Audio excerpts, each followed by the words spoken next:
Fala galera, muito bem-vindo a mais um vídeo aqui no canal. Antes de começar o vídeo aí galera, nos apoie deixando o seu like, inscrevendo no canal e ativando o sininho para não perder o vídeo e ser notificado aqui no canal. Então galera, vamos fazer aqui uma reação e um corte aí, né, da imprensa, repercutindo tudo sobre o Flamengo. Vai falar um pouquinho aí, né, sobre os próximos passos do Mengão, que agora enfrenta aí o Grêmio pelo Brasileirão e depois vai enfrentar o LDU em Quito, né, na altitude lá. Todo o processo aí que o Felipe Luiz está fazendo para esse jogo aí que o Flamengo precisa vencer, tanto no Brasileirão como na Libertadores. Então, sem mais enrolações, galera, fica agora aí com o vídeo. Vamos lá, primeiro uma informação sobre o Super Mundial, informação que a gente trouxe mais cedo aí, em primeira mão, o ranking de ingressos vendidos para os jogos, e o Flamengo está no top 3, vocês sabiam disso? Pois é.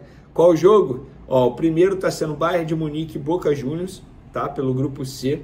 O segundo está sendo Boca Juniors e Benfica, também pelo grupo C. E aí vem Flamengo e Chelsea pelo grupo D. Depois Real Madrid e Al Hilal pelo grupo H. E Salzburg e Real Madrid também pelo grupo H. Eu acho que essas procuras vão aumentar aí pro lado do Flamengo. O que me chama a atenção é o Boca Juniors, né? Muita gente querendo ver o Boca Juniors. Os argentinos prometem fazer a festa lá, será? Enfim, vamos acompanhando. Fica aí a curiosidade para vocês. Flamengo pode jogar em Brasília ou em Maranhão. Por quê? Porque o Botafogo da Paraíba, adversário do Flamengo na terceira fase da Copa do Brasil, tem sido procurado aí por empresários que estão dispostos a comprar o mando de campo do Botafogo da Paraíba contra o Flamengo pela Copa do Brasil. Até o momento, o Botafogo da Paraíba recebeu duas propostas. Uma para Brasília, a Arena BRB, né, que é o Mané Garrincha, e outra Maranhão Castelão.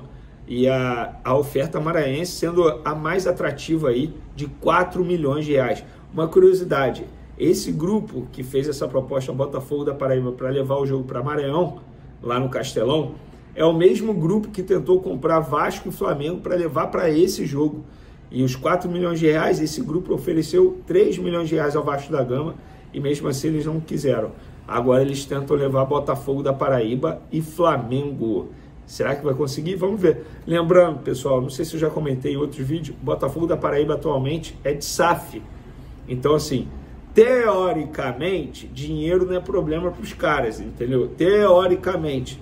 Mas, gente, 4 milhões, se eu fosse Botafogo da Paraíba, eu venderia. 4 milhões é dinheiro. Não sei qual é a folha salarial do Botafogo da Paraíba, mas com certeza paga pelo menos um mês de folha salarial dos caras aí. Eu acho. Eu levaria, mas vamos ver o que o Clube da Paraíba vai fazer. Lembrando que o Flamengo está por dentro aí dessa situação, tanto é que essa informação que eu recebi inicialmente foi de uma pessoa do Flamengo, e aí eu fui apurar mais detalhes.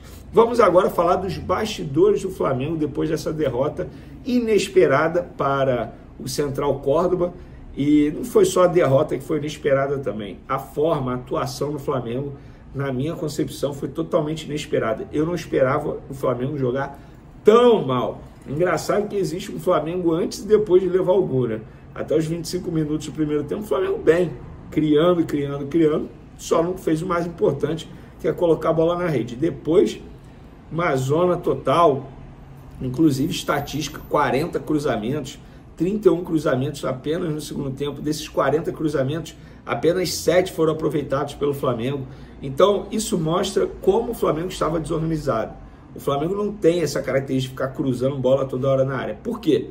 Ontem não sabia o que fazer com a bola e toda hora jogava a bola na área. Se eu tiver que dar uma palavra para definir o Flamengo contra o Central Córdoba, seria um time ansioso.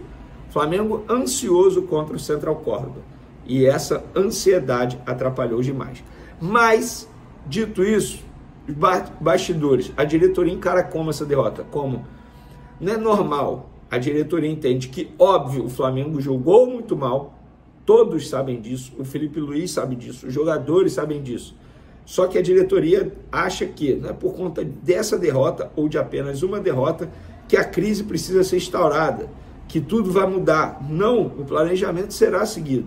A prioridade continua sendo o Campeonato Brasileiro. A questão é, agora, obviamente, para os próximos jogos da fase de grupos da Libertadores, uma avaliação diferente será feita.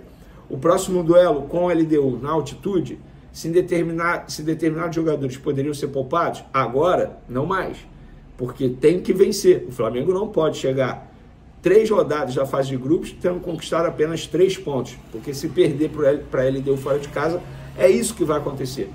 Então se coloca numa situação extremamente difícil, foi até o que eu comentei hoje no SBT.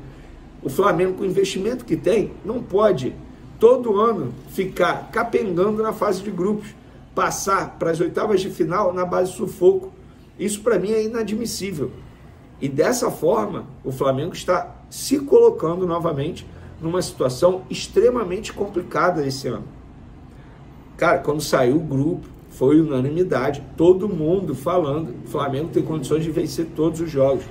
Talvez perder ponto para a LDU na altitude. O Flamengo tem condições de fazer pelo menos 15 pontos. Todo mundo falando isso. Todo mundo falando isso. E agora tem a chance de se complicar novamente. Mas isso não faz a diretoria do Flamengo mudar o planejamento de priorizar o Campeonato Brasileiro. Inclusive, após o jogo de ontem, Arrascaeta e Léo Ortiz confirmaram essa informação. O Arrascaeta disse, sim, falaram para nós que o brasileiro ia ser prioridade, mas nós entramos para ganhar todos os jogos. Infelizmente não conseguimos a vitória. Mostramos que somos time que pode ser batido também. Léo Ortiz, eles, no caso José Boto e Felipe Luiz, falaram sobre priorizar o brasileiro. No vestiário a gente sempre fala em ir para os jogos para vencer.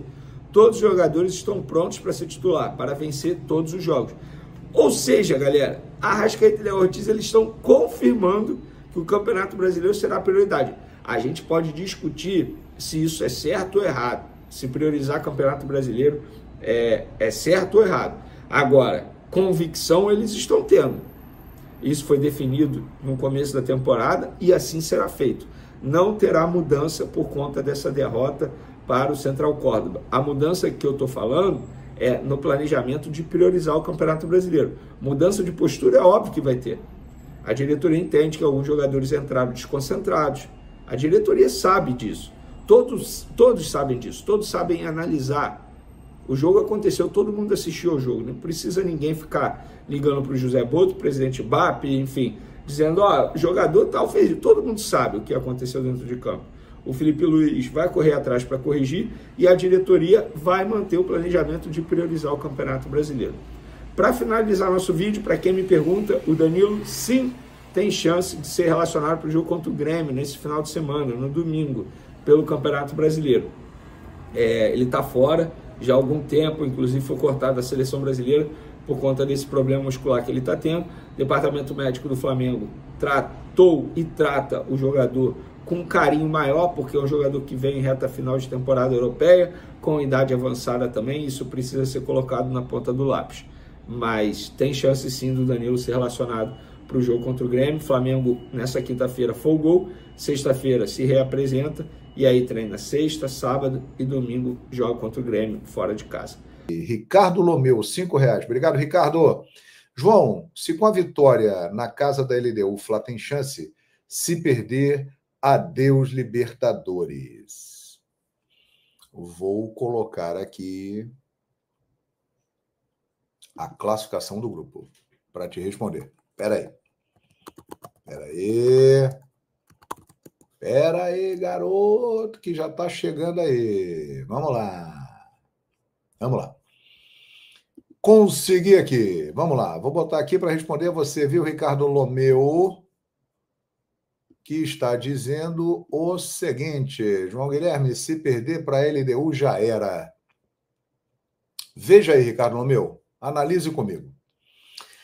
LDU tem 4, Central Córdoba 4, Flamengo 3, Deportivo Táchira 0. Né? O Flamengo, essa derrota de ontem no Maracanã, ela tem um peso ainda maior pelo seguinte: o Flamengo vai fazer 2 jogos seguidos fora de casa, exatamente contra os times que estão à frente dele. O primeiro será contra a LDU em Quito e depois contra o Central Córdoba lá na Argentina. Vamos supor que o Flamengo perca para o Central Córdoba, para a LDU. Vamos supor que o Flamengo perca para a LDU. A LDU iria para 7 pontos, o Flamengo ficaria com 3. e que o Central Córdoba vença o Táchira. O Táchira iria para 7 pontos e o Flamengo com 3. Estou traçando aqui o pior cenário possível, né? Se isso acontecer, nem assim o Flamengo estará fora da Libertadores. Por quê? Porque ele fará ainda o jogo com o Central Córdoba em Córdoba e fará 2 jogos no Rio de Janeiro, contra a LDU e contra o Deportivo Táchira. Então, não dá para dizer de maneira nenhuma, mesmo que o Flamengo perca para a LDU em Quito, que o Flamengo estará fora da Libertadores da América. Agora, uma coisa é clara olhando aqui essa classificação. Claríssima. Vejam aí, Grupo C. O Flamengo tem que pontuar fora de casa nesses 2 jogos. O Flamengo não pode voltar de Quito e de Córdoba zerado. O Flamengo tem que pontuar. E o máximo possível. Obviamente que o ideal é ganhar os 2 jogos e voltar com 6 pontos. Mas o Flamengo, como tem acontecido nas Libertadores anteriores, ele está na fase de grupos criando problemas para ele mesmo na sequência da competição.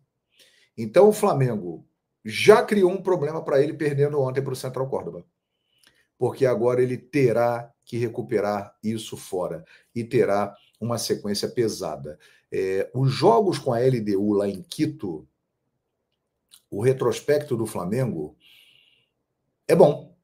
O Flamengo perdeu em 2019, 2-1, mas venceu em 2021, 3-2. Então foram 2 jogos em Quito até hoje, uma vitória da LDU e uma vitória do Flamengo. É impossível vencer lá? Não é impossível, mas o fator altitude pesa sim. Só fala que não pesa quem nunca esteve na altitude e sentiu na pele. Pesa, é diferente, não é a mesma coisa que jogar aqui. Mas existe toda uma preparação, toda uma fisiologia, jogadores experientes que já passaram por lá algumas vezes. Tem o Plata, por exemplo, que é equatoriano e que sabe como ninguém o que é jogar lá, ser de lá, aquela coisa toda, né? Então, dá para conseguir um resultado positivo. Mas fazendo uma projeção, né, dos 2 próximos jogos de Libertadores na América, um empate em Quito e uma vitória em Córdoba deixaria o Flamengo numa boa no grupo, porque ele vai fazer os 2 jogos finais em casa. Então, resumindo, é isso. O Flamengo tem que pontuar fora nos 2 próximos jogos, porque senão ele vai se enrolar. Vai se enrolar. Temos aqui o Leandro Veloso, 4,99 $4, obrigado. Olha, ele vive em Nova York e quando os jogos não são transmitidos com imagens pela Flá TV, eu vejo pela TV com áudio. Ricardo Lomeu, Felipe subestimou o adversário? R$2. Essa é uma boa colocação. Obrigado aí pelo superchat. Vamos lá. Qual é a minha opinião? A minha opinião sobre o jogo de ontem no Maracanã, Flamengo e Central Córdoba. Antes do jogo começar, o que se pensava? O Flamengo é favorito absoluto. Vai pegar um time totalmente inexperiente em Libertadores da América. Uma equipe que nunca saiu da Argentina para jogar em lugar nenhum. E que na primeira rodada empatou em casa com a LDU. Ou seja, vai jogar no Maracanã. O Flamengo, dirigido pelo Felipe Luiz, que não perdia há 27 jogos, que vem ganhando títulos, né, que vem numa sequência de trabalho muito boa, com um super elenco, né, com muitas condições. O Flamengo é o grande favorito. Aí você olha a escalação colocada pelo Felipe Luiz, gente. Rossi, titular. Varela é um cara que hoje ganhou o respeito da torcida do Flamengo. Ele tem feito bons jogos. O Varela não é mais aquele Varela que a galera falava assim, isso aí é horroroso, tem que ir embora. Não, o Varela melhorou muito, cresceu muito. Varela. A dupla de zaga, dupla titular. Léo Ortiz e Léo Pereira. O lateral esquerdo, titular, Alexandre. Aí começam as mudanças. Meio campo, Everton Araújo, no lugar do Pulgar. Talvez uma escolha que poderia ter sido feita de uma outra forma, pela característica do Everton Araújo, que é completamente diferente da do Pulgar. Aí você tem De La Cruz e Arrascaeta. Pô, não preciso falar nada. Aí lá na frente, você tem Plata e Bruno Henrique. Além do Juninho. Mas eu estou ressaltando os jogadores que são considerados titulares e que podem ser titulares muitas vezes, porque existe de fato um rodízio. O time do Flamengo que entrou em campo era muito forte, gente. Era muito forte. Olha a escalação que eu dei aqui, pô. Rossi, Varela, Léo Ortiz, Léo Pereira, Alexandre, Everton Araújo, De La Cruz, Arrascaeta, Plata, Juninho e Bruno Henrique. Aí o pessoal reclamando. E até com alguma razão. Tinha que botar o Wesley, tinha que botar o Pulgar, tinha que botar o Gerson. Perfeitamente. Mas esse time que começou o jogo, ele era muito forte. E é um time com totais condições de vencer o Central Córdoba. Cá entre nós. Se você botar esse time que começou ontem, lá na Argentina, contra o Central Córdoba, esse time não tem condições de vencer o Central Córdoba? Tem. Mas aí começa o jogo. Eu acho que o Flamengo começou bem o jogo. Só que apareceram as falhas na finalização, no complemento da jogada. O Flamengo teve algumas oportunidades que foram desperdiçadas, uma escolha errada de não fazer o passe. Isso realmente aconteceu. O Flamengo teve chances no primeiro tempo. O primeiro tempo do Flamengo foi melhor do que o segundo tempo, na minha opinião. O Flamengo, ele teve chance e não fez. Aí vem o lance que, na minha opinião, mudou o jogo. O pênalti do Léo Pereira. Foi pênalti. Tocou com a mão na bola, pênalti. Heredia, 1-0 para o Central Córdoba. Era tudo que o Central Córdoba queria. Um time muito bem organizado, muito bem treinado pelo Omar de Felipe. Era isso que ele queria. Postado atrás e atacando o Flamengo em contra-ataques e muitas vezes atacando seguidamente para surpreender o Flamengo. O Central Córdoba surpreendeu o Flamengo. O Central Córdoba atacou o Flamengo muito mais do que o Flamengo imaginava. E a partir do momento que eles ganham o 1-0, eles começam a amarrar o jogo como os argentinos fazem com maestria. Eles sabem como ninguém enrolar o jogo, encebar, irritar o adversário, aquela coisa toda. E o Central Córdoba já estava vencendo por 1-0. E aí vem o checkmate. 2-0, numa jogada de bola parada, que toda a mídia falou que é o grande forte do time do Central Córdoba.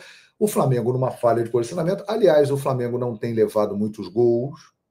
Essa foi uma coisa que chamou a atenção no jogo de ontem. A falha de posicionamento da defesa, porque se você pegar no levantamento, o Flamengo não tem levado muitos gols, principalmente de bola aérea. O Flamengo do Felipe Luiz não sofre muitos gols. Mas ontem estava realmente desconcentrado, não foi bem. E o Central Córdoba, usando o seu ponto forte, a bola pelo alto, aproveitou e deu o checkmate. 2-0. Aí o Felipe se vê diante de uma situação que ele até hoje, como treinador de futebol, não tinha passado. Perder no primeiro tempo por 2-0 e ter que reverter isso no segundo tempo e ir para o intervalo. O que ele fez? O óbvio, que muita gente pediria, ele colocou os jogadores que estavam fora e que a torcida reclamou. Wesley na lateral direita, Pulgar no meio-campo e Gerson também no meio, um pouco mais à frente. Não mudaram muito o panorama do jogo, não. O Flamengo, Sérgio de Bocage, na transmissão da Flamengo TV, destacou: o Flamengo chutou a bola do De La Cruz, que foi o gol de falta, e depois teve a bola do Bruno Henrique no finalzinho de cabeça, que acertou a trave. O Flamengo não finalizou. Durante o jogo, foram 6 finalizações do Flamengo e 6 finalizações do Central Córdoba. O Flamengo finalizou pouco. O Flamengo teve muita posse de bola, mas pouco finalizou. Não conseguiu incomodar o Central Córdoba. Então, fala galera, chegando mais um fim de vídeo aqui no canal, né? Falar um pouquinho sobre esse vídeo, falar um pouquinho sobre a escalação que o Flamengo provavelmente vai usar aí contra o Grêmio, né? O Flamengo aí, como já sabemos, a prioridade é o Brasileirão, não deixou de ser o Brasileirão. Mesmo eu não concordando, eu prefiro a Libertadores. A Libertadores eu acredito que seja o campeonato mais importante da América do Sul, mas, né, Boto decidiu assim o Brasileirão. E não é que a Libertadores não é uma prioridade, mas entre os dois, né, no caso dele aí, o Brasileirão acaba sendo mais prioridade. Então Felipe Luiz, ele vai com força máxima, né, para enfrentar o Grêmio. E a força máxima do Flamengo é essa aí: Rossi no gol, é zagueiro Léo Pereira e Léo Ortiz, né. Eu acredito que Léo Ortiz, ele talvez dê vaga aí para Danilo, né, mas eu prefiro mais Léo Ortiz e Danilo do que Léo Pereira e Léo Ortiz. Léo Pereira vem dando alguns vacilos nos últimos jogos, né? Então, com o Danilo na zaga acaba sendo muito mais tranquilo, né? Na laterais, o Wesley, Alexandre. O Wesley não foi uma boa partida no último jogo, mas ele vem sempre atuando bem, né? Então, eu acredito que ele, sendo titular aí, pode render muito mais para o Flamengo, né? Alexandre nem se fala, ele desde que chegou na posição não deu mais vaga para Rito Lucas, que vem sendo reserva aí, e quando entra, não entra bem. Ali no meio volante, né? Pulgar tem que ser titular, o Everton Araújo tem que entrar só ficar de reserva, só entrar no finalzinho quando o Flamengo estiver ganhando com um saldo muito mais positivo, no 2-0, 3-0, aí ele pode poupar Pulgar, né? E entra o Everton Araújo. De La Cruz tem que jogar, Arrascaeta, Gerson também tem que ser titular. E esse time aí é o Flamengo, né, que vai enfrentar o Grêmio, né? E Plata e Bruno Henrique lá na frente. Lembrando que tem Pedro também, né? Pedro ele pode entrar no segundo tempo ou até entrar como titular, né? Mas acho muito difícil Pedro já entrar como titular, visto que no último jogo só jogou 10 minutos, foi 10 a 20 minutos, né? Então ele vai entrar no segundo tempo aí. Esse é o time do Flamengo para enfrentar o Grêmio. O que achou, torcedor? Nos comentários pra gente aqui, se inscreva no canal e logo mais tem uma notícia para vocês aqui no canal. Agora valeu e até o próximo vídeo.